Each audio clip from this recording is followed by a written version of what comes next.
Fala aí, galera! Hoje tá meio diferente o nosso vlog aí, hoje tá especial, já deu pra perceber. A gente tá aqui com a presença do querido pastor Hernandes Dias Lopes, esteve presente aqui hoje no nosso aniversário da igreja de 19 anos. E é um prazer tê-lo aqui, porque pra mim é uma inspiração, uma pessoa que eu admiro e que eu tenho acompanhado de perto. E tê-lo aqui não ia deixar passar a oportunidade de trocar uma ideia com ele, né? Então a gente vai fazer algumas perguntas para ele, diz respeito à nossa realidade aqui um pouco, pra gente pensar um pouco sobre a realidade evangélica no Brasil. Vamos ver o que ele tem para dizer para nós, né? Muito bem, gente, é um privilégio estar aqui com vocês. E a minha esperança de que esse papo aqui possa ser útil para você, trazendo reflexão para sua mente, trazendo um coração aquecido e que isso redunde em bênção para sua caminhada. Pastor, é o seguinte, a gente sabe que tem muita coisa que está destonado daquilo que a Bíblia nos ensina, muitas coisas que estão sendo colocadas dentro do Evangelho que não é Evangelho. Então eu pergunto para o senhor que é um cara muito estudioso, conhecedor da palavra, já tem longos anos de ministério, qual é a possível solução para toda essa questão que a gente vive aqui no Brasil, falando da realidade evangélica brasileira? Muito obrigado, André, por essa pergunta. Primeiramente, é importante constatar que esse diagnóstico que você faz é verdadeiro. A Igreja Evangélica Brasileira, em grande parte, tem pregado um outro evangelho. E um outro evangelho é um falso evangelho. E esse falso evangelho, ele vem com duas características muito fortes no Brasil. Primeiro, uma linha que a gente chamaria de liberal, progressista, onde as pessoas se aproximam da Bíblia como um livro comum, que não tem a marca da inspiração, da inerrância, da infalibilidade, da suficiência. Pessoas que negam verdades essenciais, que distorcem os fatos, que tentam colocar a Bíblia na vala comum do livro comum.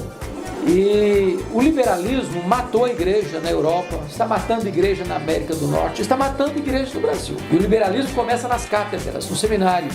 De lá descem para os púlpitos, dos púlpitos matam as igrejas. A segunda vertente, extremamente perigosa, não menos do que o liberalismo, é o sincretismo religioso, fortemente presente no meio evangélico brasileiro.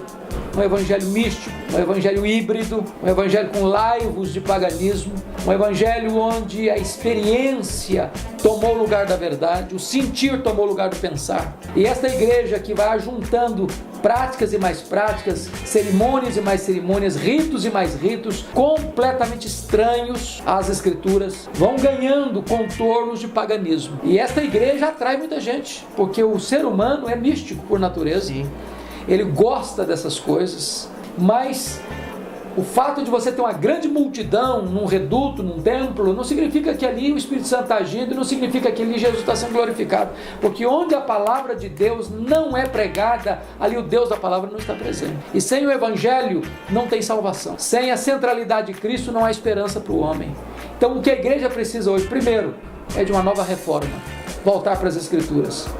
E as igrejas que hoje pregam a sã doutrina, mas perderam o fervor espiritual, nós precisamos de um grande reavivamento na igreja evangélica brasileira. Tá aí, né? Bem dito para nós o que é necessário para mudar todo esse quadro. Agora, pastor Hernandes, uma outra pergunta. Pergunta não, uma dica que o senhor vai dar hoje, já que a galera jovem que assiste a gente, pensando nos jovens pregadores, qual é a dica que você dá para essas pessoas que têm surgido no cenário evangélico, mas que parece que querem mais fama, querem aparecer e não estão completamente voltados para a verdade que está exposta na palavra de Deus? Bom, para você ser um pregador, é muito importante algumas coisas. Primeiro, você se esmerar no estudo da Bíblia. Você precisa ser um obreiro aprovado que maneja bem a palavra da verdade. Segundo, você precisa ser um homem de oração. Essas duas coisas não podem andar separadamente. A vida do pregador é a vida da sua pregação. Terceiro, não pode existir qualquer espaço no coração do pregador para vaidade, para soberba, para orgulho. Porque quanto mais você estuda, mais você tem consciência de que sabe quase nada. Quando as pessoas se acham muito conhecedoras, é porque elas ainda não sabem. E quem sabe, sabe que sabe pouco. nós estamos apenas arranhando a superfície. O apóstolo Paulo foi o maior apóstolo, o maior evangelista, o maior teólogo, o maior plantador de igrejas da história do cristianismo, estava numa masmorra, no prelúdio do seu martírio, na sala do seu martírio, e ele escreve para Timóteo para trazer os livros e os pergaminhos. Ele ainda queria estudar, ele ainda queria aprender.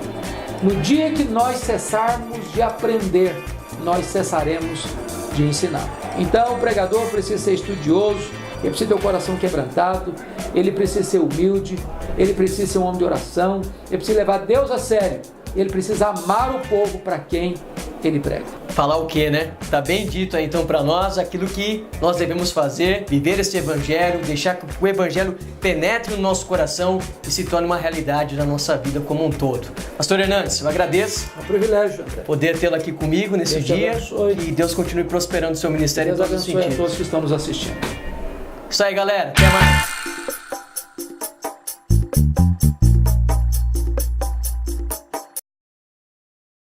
Fala aí. 1, 2, 1, 2.